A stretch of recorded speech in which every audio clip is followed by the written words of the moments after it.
the danger isn't only malicious intent, it's also how easy it is for unintended harm to spread.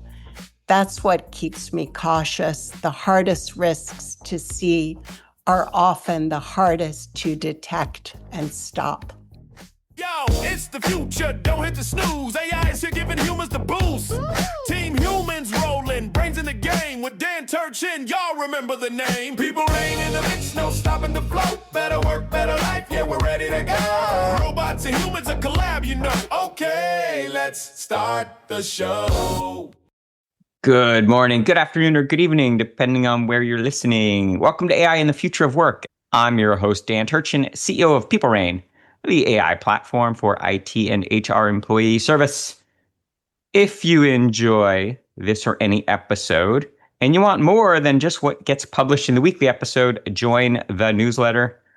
It is a chance to get access to some fun facts and some clips that don't always make it into the weekly show. There will be a link in the show notes to subscribe. Join us there. If you like what we do here, and if someone you know shared this with you, well, say thanks and please pay it forward. All I ask is share this with just one friend. They'll know that you care about using AI to make humans better. And of course, if you leave a comment, I may share it in an upcoming episode, like this one from Darnell in Seattle, Washington, who is a fiction author. Darnell's favorite episode is number 188 with Paul Allen, founder of Ancestry.com and SOAR, about how AI is changing entrepreneurship. If you didn't catch that one the first time, listen to it. It is uplifting. Paul's a great human. We learn from AI Thought Leaders Weekly on this show. The added bonus, of course, you get one AI fun fact. Here it is for today. Monica Anderson and William Bishop write for the Pew Research Center that Republicans and Democrats are now equally concerned about AI in daily life. Republicans and Democrats report feeling equally concerned and excited about the increased use of AI, while about 1 in 10 in each group are more excited than concerned. This represents a notable shift from previous years. Since 2021, Republicans have been more likely than Democrats to say they feel more concerned than excited about AI's growing use. But the share of Republicans who say this has decreased 9 percentage points since 2023. Meanwhile, Democrats' concerns over AI have steadily grown, with 51% of Democrats who are more concerned than excited about AI's increased use in daily life, is up from 46% in 2023 and 31% in 2021. Clearly a trend there. Of course, we'll link to the full article in today's show notes. I realize that one's more relevant for our US-based listeners. My commentary on this, unfortunately, like everything in modern society, AI safety has become politicized. Governments have a responsibility to protect the welfare of citizens. Political parties are an artifact of a different time in history when ideological debates were civil and based on principles, not personal interests. The polarization of politics and the zero-sum game approach to every issue means we can't entrust AI regulation to governments. In the US, we can't agree on who should regulate AI, states or the federal government, and we also can't agree on what to regulate. What's clear is that bureaucrats lack the technical understanding and oftentimes the motivation to regulate AI for the right reasons. Similar impediments have stalled progress in the EU and beyond. That said, there's a small but growing community of researchers and executives who are creating frameworks to allow AI labs and vendors to self-report how they're doing based on balanced scorecards of risk factors. Let's celebrate and support those efforts. I'll share more in future episodes about what I'm doing personally to promote responsible use of AI. It takes all of us banding together. This is an important time. Of course, we'll be discussing that more in future episodes. Now shifting to this week's great conversation. Lynn Thoman is a professor at Columbia University School of International and Public Affairs, and also the founder of 3 Takeaways, a top 1% global podcast. At Columbia, she teaches scaling social impact and creating successful public-private partnerships. Professor Thoman has hosted conversations with a range of leaders, including the Secretary of the Treasury, Secretary of Education, the CEOs from Google, JetBlue, and Pfizer, plus international leaders like the former Prime Minister of Australia. A recent episode I enjoyed featured Harvard geneticist George Church discussing humans and AI safety.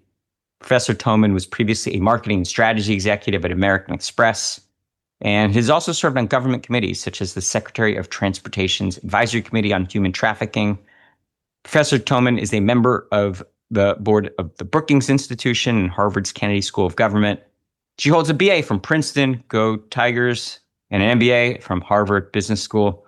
Without further ado, Lynn, it's my pleasure to welcome you to AI and the Future of Work. Let's get started by having you share a bit more about that illustrious background and how you got into the space.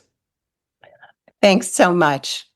I've always been fascinated by how ideas shape the world and how people who see things differently can help us all see more clearly.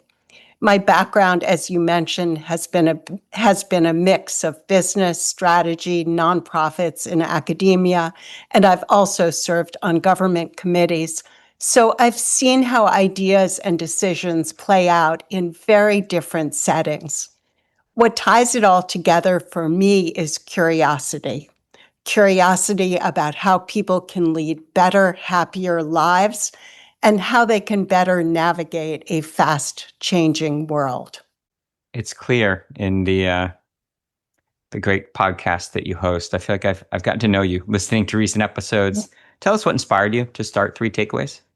I wanted to create something that cuts through the noise, something short, smart, and useful. So many podcasts are long, meandering conversations. 3 Takeaways distills the wisdom of extraordinary guests into 3 clear takeaways.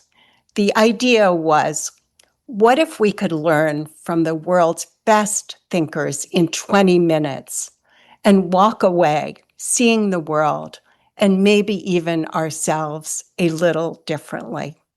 That's the premise, and it's resonated. 3 Takeaways is a global top 1% podcast, and guests on 3 Takeaways include international leaders such as the former Prime Minister of Australia and Chief of MI6, U.S. leaders including former Secretaries of Treasury, Energy, Homeland Security, and Commerce, military leaders like David Petraeus and the former Supreme Allied Commander of NATO, sports leaders like the Chief Operating Officer of the NBA, cultural leaders such as the president of the Rockefeller Foundation, Nobel laureates, including Daniel Kahneman, the father of behavioral science, and education leaders like the president of Harvard and the vice chancellor of Oxford. Together, this amazing variety of guests represents a remarkable range of perspectives on how the world works and how people lead, decide, and live. 3 Takeaways is a way to learn directly from people who've spent their lives wrestling with big questions. It distills the wisdom of extraordinary guests into 3 clear takeaways. And every 3 Takeaways episode ends with, you guessed it, 3 takeaways. They're all legends, and you managed to make the conversations just very accessible. So kudos, you've crossed into the triple digit club. We podcasters, I think, have a bond who are in the triple digits. I mentioned at the top, this is number 374 of AI and the Future of Work. Would love to know an episode that maybe is particularly memorable, either maybe it didn't go as planned or just kind of stands out in your mind as being a special one. Interesting question. One that really stayed with me was with Danny Meyer, founder of Union Square Hospitality Group and the founder behind Shake Shack and many beloved restaurants. Danny said, business, like life, is all about how you make people feel. It cut through every management, life, and relationship theory I've heard. Success is really about making people feel seen, valued, and respected. And whether you're running a restaurant, classroom, or company, or you're in a relationship, the principle's the same. People may forget what you said or what you did, but they never forget how you made them feel. And that human thread runs through so many 3 Takeaways episodes. That's a great one. We'll link to it in the show notes. He is an amazing leader. I know beyond just being a great restaurateur. Have the conversations on three takeaways made you more or less optimistic about AI and the future of humanity? I know they range across so many topics, but that seems to be a theme that comes up frequently. It is a theme, AI. I'm optimistic, but with open eyes. AI is an amplifier. It expands what humans can do, but it's also a vulnerability. The key isn't what AI can do, but what we choose to do with it. It can free us for what makes us truly human, including imagination, connection, judgment. As former Google CEO Eric Schmidt said when he joined Three Takeaways, the real opportunity is to use AI to make humans smarter. One of my favorite recurring themes on this podcast is talking about how AI is changing academia. And we've had some amazing guests. One that comes to mind is Dean Marchick, who's the dean of the Kogod School at American University, how he's completely reinventing the academic curriculum for MBAs to optimize for kind of an AI first world. You're an academic. I mentioned your role at Columbia. Would love to know your perspective on what you're seeing, the impact of AI be on a variety of facets of academia. AI is transforming everything. It can summarize research, analyze data, even draft papers. So memorizing information matters less. The new premium is on asking great questions. The future of academia, as I see it, isn't about having answers. It's about knowing what to ask next. And in many ways, AI is pushing universities back to their core mission, cultivating wisdom, not just knowledge. On the positive side, I so agree that I think it's bringing us back to kind of embracing the Socratic method, just more opportunities for kind of serendipitous learning. And, I'd like to think maybe it's a little Pollyanna-ish, but, professors and students engaging in debates, maybe AI is an unlock there. But there are a lot of students right now who are in the process of getting degrees and are apprehensive about what skills they should be learning that might be future proof, and what's the job market going to look like as AI takes a bigger toll on workplace productivity and perhaps even hiring trends. Any perspectives on how you as a professor address that with students? Sure. The world of work is changing faster than at any time in living memory. So the old playbook of get the right degree, get the right job no longer applies. My advice to students is to think less about a career path and more about a learning path. The people who will thrive aren't the ones who know everything. They're the ones who stay curious and adaptable. So think in terms of a learning path and build relationships. Also, remember, your first job is not your final destination. It's a launch pad.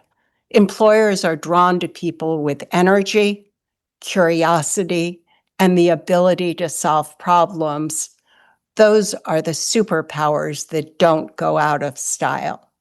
Well said. You mentioned in an earlier answer the value of imagination. That's not going away, right? There will always be a limitless market for good humans who care deeply and dream big dreams. So I think that's really poignant, timely advice. I mentioned in the fun fact about kind of shifting attitudes. More of us, at least in the United States, are demonstrating more concern about AI. Obviously, there's no shortage of risks.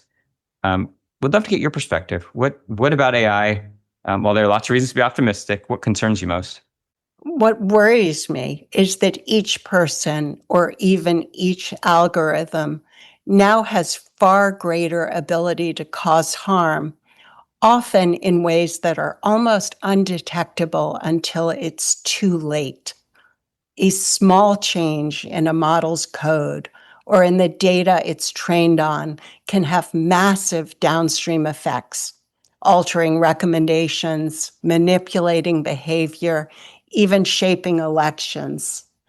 Think about an AI system slightly misclassifying medical data or a deepfake video spreading false information before anyone can verify it.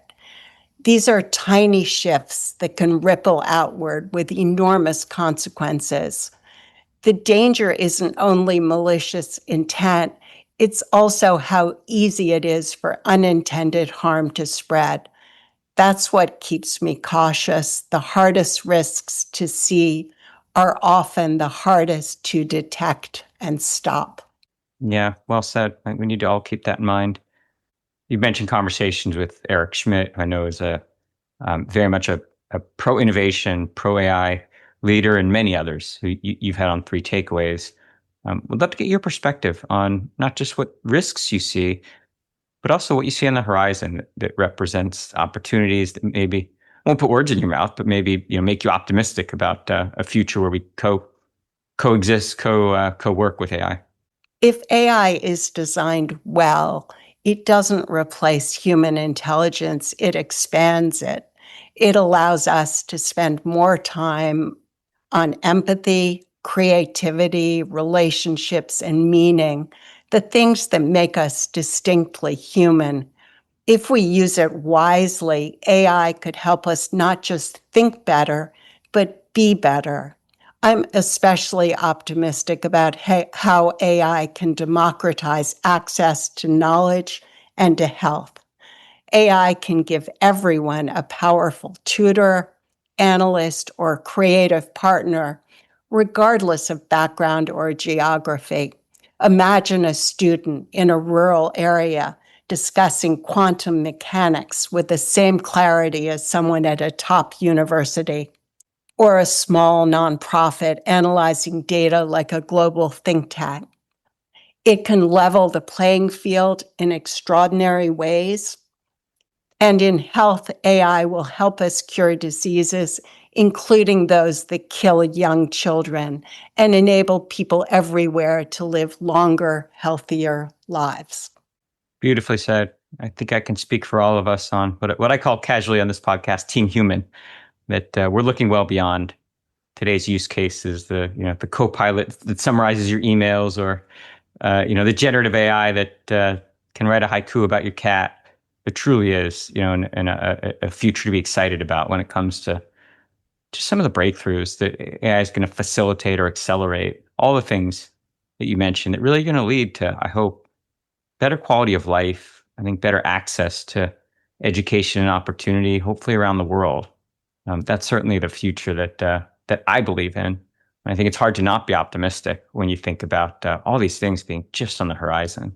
I know that you shoehorned us into a small window you have. It's been an absolute pleasure having you on the podcast. Before you can get out of the vehicle, where can the audience learn more about you and maybe get to know, of course, the podcast and more about your work? The Three Takeaways website, it's threetakeaways.com with the number 3. 3 is not spelled out. And there you can find Three Takeaways episodes. You can find our featured guests. You could also find episodes by category. Or if you want, you can also go to Apple Podcasts or Spotify or wherever you get your podcasts. But there you will only see the most recent episodes. Lynn, thank you so much for joining us. This is a great conversation. Thank you, Dan.